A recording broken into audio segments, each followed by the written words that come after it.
Blood for the blood gods, calls for the throne of corn. Hey everybody, it's Jason Blaha here. Once again, it's time for chaos training, and today was chest and tricep day. We started with flat bench. I had to skip cardio today just like yesterday. Definitely have a upper respiratory tract infection or a sinus infection, possibly the flu, because I had chills and everything last night, but I got a good night's sleep. Approximately 12 hours, I'm like, I'm going to come in and train. Now, I don't advocate that people train sick, by the way, and definitely do not go to a public gym sick. This is my personal choice. This is what I am choosing to do with my training, and because I don't miss workouts, okay? I want to be clear, I'm not advocating this for you, but I was able to get a good workout, and that's the difference. Had I came in and went to do 315 and the first rep felt excruciatingly heavy, we would have just shut it down. I would have shut it down and went back to bed. But I actually had a very strong, very productive workout. So what we're doing here, this is all raw. Notice that I'm doing what I said I was going to do. I'm just going to work with building up at 315 for a bit. And I've done this before with a belt and wrist wraps not that long ago, this exact same setup, right? Three by three. But now it's all raw. We're just straight raw dogging it. And I want to just build volume with 315 and try to get the reps up. And to work with this for a bit, right? This is what I want to work with. I want to just get really strong to where 315 starts to get light. I'd love to get to like three sets of 5 or something on it. We'll see where we get. Because even those top sets I did before, I only had one set. And I probably wouldn't have been able to do 315 for a single when I hit those big top sets sometime back, all wrapped up and everything, bulking. So the goal here, I just want to get real strong with just working this. Work it, work it, work it. And I was happy with this. Everything was clean. All the reps were paused. Everything was controlled. Everything felt good. We kept everything locked in and stacked. And this is how we get strong, guys. And then afterwards, I just hammered my pecs and triceps. And I went a little harder on the triceps. I'm like, I know I need the extra tricep pump work. And you guys will see all the tricep stuff I went to failure. Went to failure, no question about it. The weight hit the floor on the extensions. I had to straight drop it. So incline work, I'm like, I didn't like to do in the 225. It felt a little like the work capacity wasn't there last week. I'm like, let's go with 245 and see if we can get 5s or whatever reps. I was worried I was only going to get 4s, but we got 3 sets of 5 on this. Okay, all of them paused. So again, the idea here, everything paused. I'm trying to keep the butt down. The problem is I've had some people mention that, like, are you can hear the end of the butt sliding up the bench a little. I can't stop it from happening because unless I were to put my legs out straight, because I don't have the little bars or everything, the way I have to put my heels on the floor, it feels like that final rep each time. It feels like I'm driving up unintentionally. But I'm trying to control it, trying to be paused. I'm trying to plant the butt on the bench. It's just the nature of the bench I have. But the chest gets lit up. My upper chest is on fire. It feels, actually, I wouldn't even call it a burn. It feels like someone beat it with a meat tenderizer, right? But what did we do? We got 3 sets of 5. And I was really worried that last set. I'm like, am I going to be able to even get this? So I kind of got myself in my zone for it. I was like, man, when I went under it, I'm like, I'm going to get 6 to 8. I'm not going to get 5. That's what I convinced myself of. I lied to myself, convinced myself I was going to get more than 5 so that I'd get at least my 5. Because that was the goal. After the first, I'm like, okay, the 5 was hard. These were all zeros or reps in reserve. Like when I went to rack these, I almost felt like I couldn't lock the 5th rep each time. So on all of these sets, I knew that if I went down and touched my chest on a 6th rep, it wasn't coming back up. But the stimulus was good. And I don't mind a little bit of lower reps on this because I do care about the incline bench, just like the flat bench. All right, I got 5 lifts I pretty much care about the performance on. Squatting, benching, deadlifting, weighted pull-ups, which I'm now doing full range of motion where my shin gets above the bar, and incline bench. Everything else is pump work. Everything else is 10 to 20 reps. So on these with the dumbbells, what I've started doing on these to make it even harder, and because I do struggle to get the range of motion I want, I've started pausing at the bottom. It costs me reps, but it ensures that I get my full range of motion of what I'm capable of getting. For the record, incline work, it's a range of motion limit. I can't touch my chest with the barbell on the incline bench. So if I were to show you guys my first ramp up, because I always throw the bar and then a 45, one each side for 1 rep, then I go to the work sets. If I were to show you guys the warm-up, you'll laugh. I can't touch the bar to my chest with an empty bar. It's not heavy enough. It will not compress. I need plates. It's actually hard for me to touch my chest with a single 45. I usually need about 185 to really be able to touch my chest. But that's good because that's why I get such a deep stretch. And notice again, we're seeing that separation occurring from all this, and that's the idea. So on these, though, I only got around 10 or so. I might have got 11 on one of them, and I hit failure. So the idea here, I took these, I paused at the bottom for a 1 count every time. So again, I lose some performance, and I know it's a lighter weight, but it doesn't matter because we're fatigued at this point, and we're focused on perfect range of motion, trying to get a deep stretch, and I'm pausing, and then I'm taking them to failure. So all these sets, it's stuck at the bottom.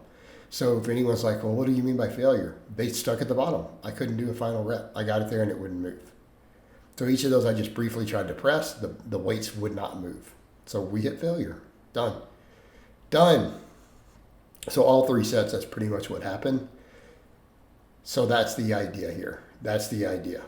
So again, we're going to get the chest bigger, get the triceps bigger.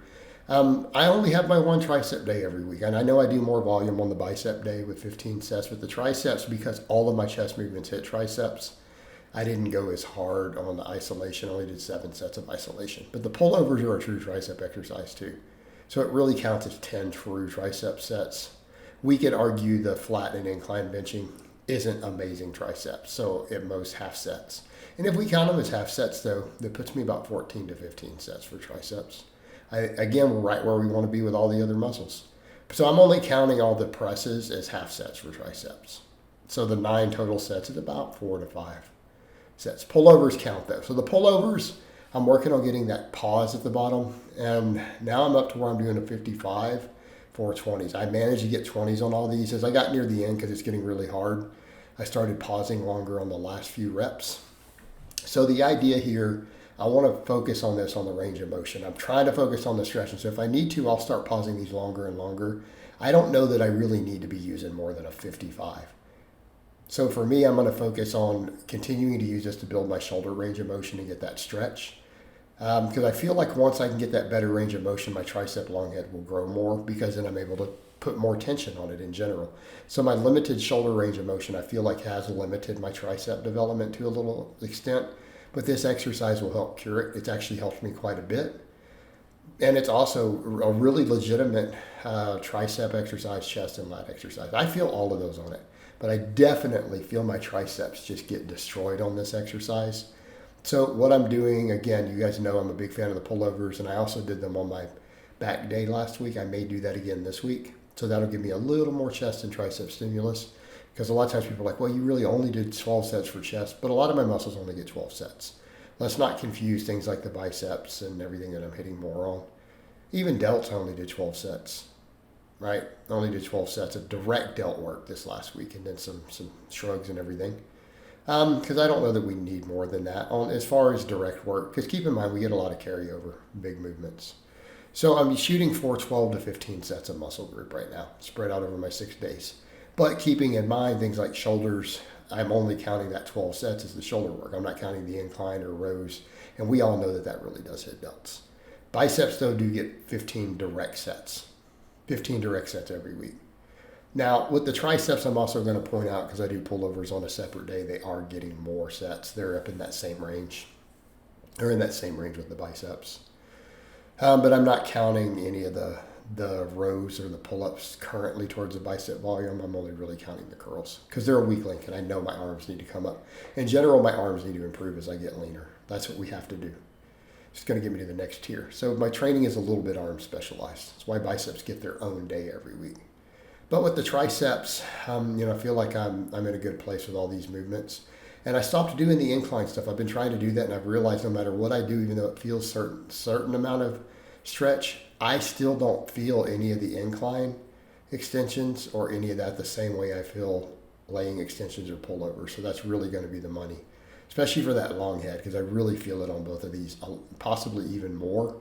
So I'm going to run with it. And then I did band press downs at the end, which I feel in the lateral head. We could argue about the long head, but I feel that lateral head a lot. It almost cramps on those. But we'll get to that when we get to that. Now I'm only putting 3 of those sets into the workout. I did 4. But I'm like, the workout's getting too dang long. Even everything trimmed down is like 15 minutes. It's getting excessive. But with the pullovers, we did sets of 20, and I tried to pause the final reps a little longer to make sure it was close to failure. I wanted that last rep to be really hard. I wanted it to know that I only had maybe another rep or two. So I start adjusting the cadence to make sure that as we get further in. And what I may do is, so that I can not have to go past 20 and use a 55, I'm going to start just pausing longer and longer to make it harder.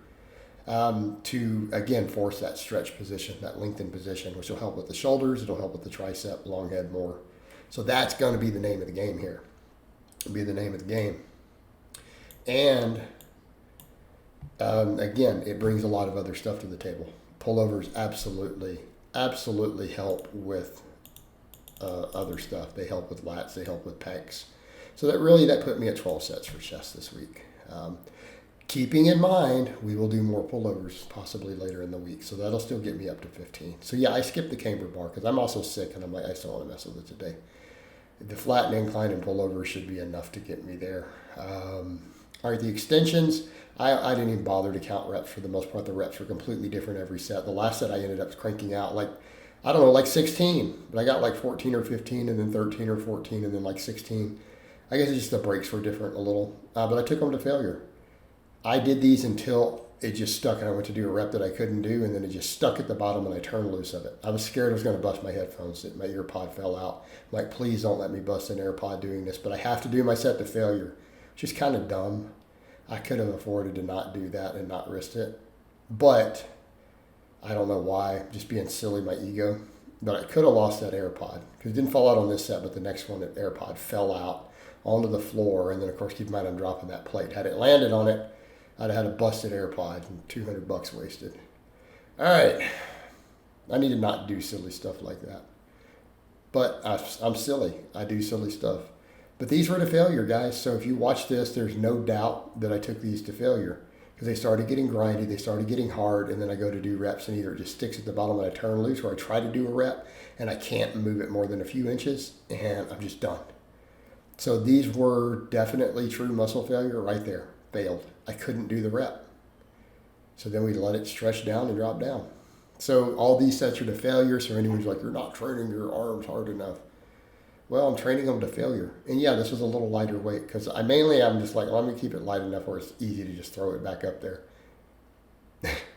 Or I can just put it back up because I know I'm going to miss the reps. I mean, I can increase it from here. Obviously, this could end up being too light. I'll add some other smaller stuff. But yeah, I only went with 70 pounds today. There went the AirPod. Fortunately, look how far back it fell. And then it fell in the middle. So even when it fell, it wouldn't have landed on it. So that's a good thing, but I need to be more aware of that. But this set, I just kept pumping through. I think it went faster then because I was like psyched up going, man, I'm going to do this. And do not destroy that AirPod. Just get the set, and see if I can drop it down low behind the head. Hopefully it misses it. And it wasn't even close to hitting it. But I'm like, we're just going to do the set. And then I failed, right? Failed and it dropped all the way down.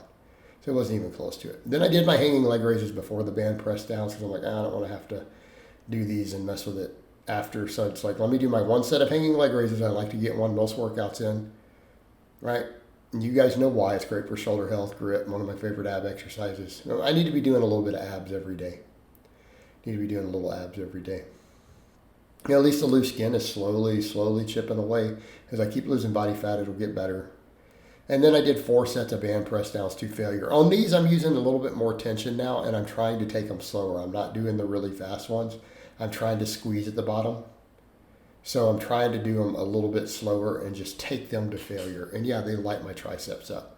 So these were approximately somewhere in the range of 17 to 20 reps per set. Again, took them to failure. Wanted to get a really good tricep pump at the end after I did all the heavier work. We're up here to really high reps, and the triceps need that. So again, this is a shortened position. We got a stretch position. This will put me into a good contracted position, help with my bench lockout, work the other parts of the tricep. So I hope it's been informative, and I'll talk to you guys and gals next time.